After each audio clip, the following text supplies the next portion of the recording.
Okay, the first question would be, which are the main trends in this Africa growth in the last past years? I think we can target three main trends.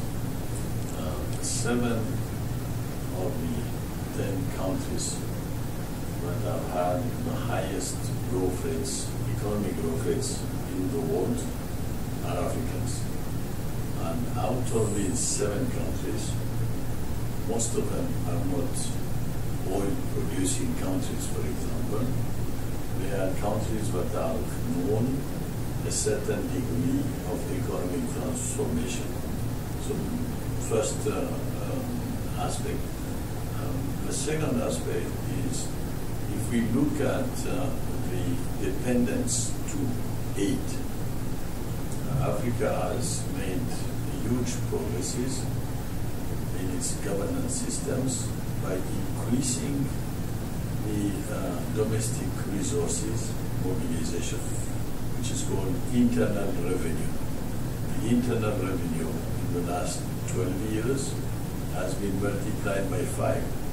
So this is why Christine Lagarde of the IMF is saying Africa's public finances globally today are better managed than Europe's public finances, for example.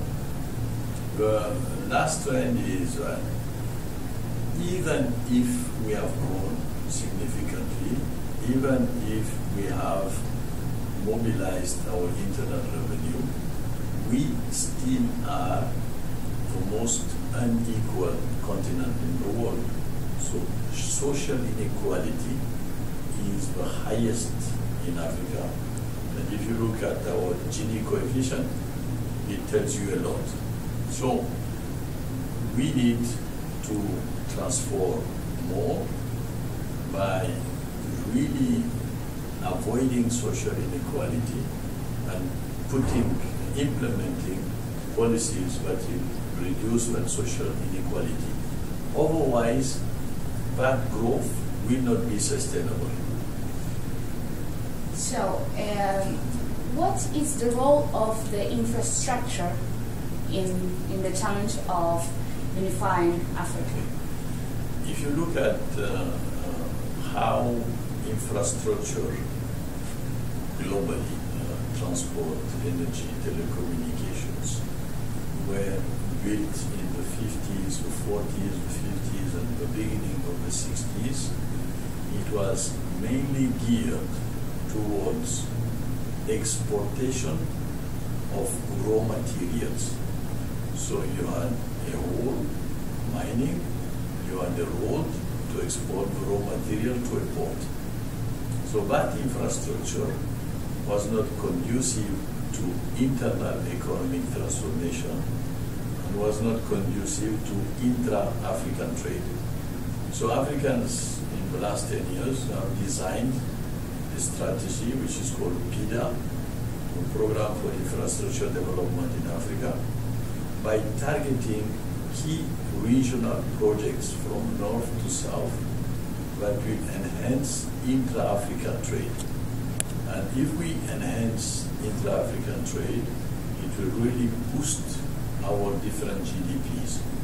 So you have examples like the Trans-Saharan Highway from Algiers to Lagos, 4,500 kilometers. You have the corridor between Dakar and Djibouti from west to east. You have projects in Southern Africa, in what we call the North-South Corridor, where you have rail and you have optic fiber. You have a project of a gas pipeline from Nigeria through Niger to Algeria, and many much more projects. Why are we emphasizing the necessity to have sound, bankable, well-designed regional projects? Because, as I was saying, first of all, it will boost intra-African trade, and secondly, it will help us really strengthen regional integration by ensuring the fact that goods and people will move in a much more adequate way. What's the role of Latin America as a potential partner for Africa? As you know, some Latin American countries have already a quite strong cooperation with Africa. If you take the case of Brazil, for example, Brazil has an economic diplomacy by which they use the foreign ministry system to help push Brazilian companies into the African markets, into African projects. And many of Latin American countries are also doing so. But Brazil is, let's say, at the head of that process. Argentinian companies are also present in some African countries. Why is it important to strengthen these links? For two reasons. The first reason is that we have comparative advantages that we should build on in order to boost technology transfer, in order to boost the use of best practices. If you take the agro-industry, for example, the Argentinian agro-industry has several models that have been exported in the South American regions that can be extremely useful to African countries. So by looking at the South and looking at the South-South cooperation, we maximize our chances to have a sustainable development by targeting best practices. So it goes beyond just to find a market.